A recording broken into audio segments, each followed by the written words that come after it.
Okay, once you've opened up your scanned lino print in Photoshop, crop off any bits that you don't need. So use your crop tool here and just get rid of the text. Okay, and then press enter. Now we can embed some of our chosen textures and just experiment with different ways of blending them into your scanned lino. So place embedded. I've put some in my downloads. So for instance, I've got some of these.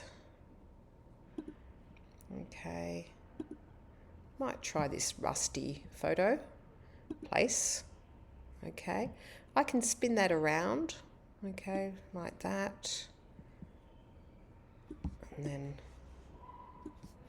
stretch it out and click enter once I'm happy with it. So there you go, enter. And then I can simply go up here to the layers palette, and where it says normal, I can change the blending mode. Let's just get rid of that crop tool. Okay, so let's try different blending modes. Got darken, multiply. So just go through them. Some of them actually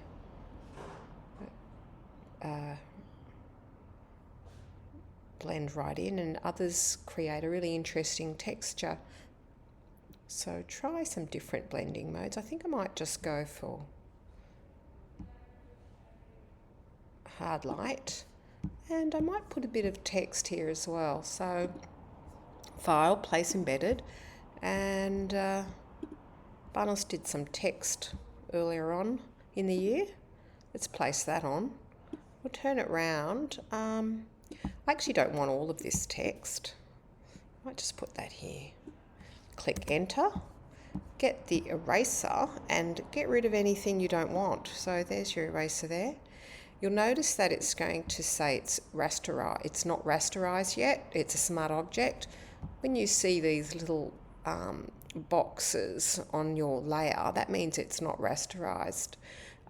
Sometimes it will do it for you automatically, and other times you'll need to right click to do it. So if I go here and I right click, I can actually rasterize it and turn it into a pixel image, which will then let me erase. But anyway, that's been rasterized now. That little box is now gone. I can, oh, maybe it hasn't. I can now, oh, wrong layer. Make sure you're on the right layer. So over here, I'm going to erase some of that. Notice I've used a soft, fuzzy eraser.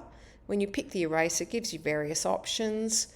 Pick a nice soft one so that it kind of doesn't give it a really sharp, unnatural look. And now I'm going to blend mode that into my image until I'm happy with it. So, I mean, these are just all experiments, really. I'm not sure what it's going to do. If I'm not happy, oh, that's not too bad.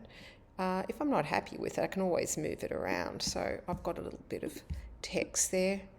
It's not quite legible, but maybe that's the point. And then I can add some more layers to that, and just keep playing until I'm happy with the result. So, you know, I could add a little bit of concrete texture, maybe some lace.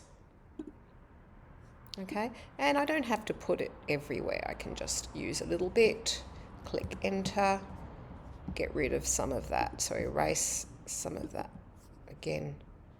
Okay, soften these edges a bit, take it off his face maybe, and then I can just blend that in as well until I'm happy with it.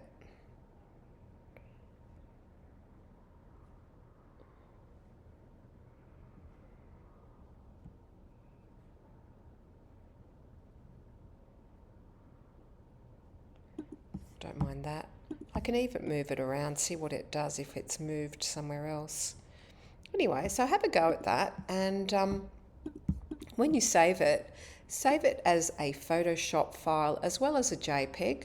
So go to Save As and save it as a Photoshop file. That way you can go back to it and keep editing it and removing layers that you don't like. So I'm going to call it Banos Edit. I'll call it Edit 4.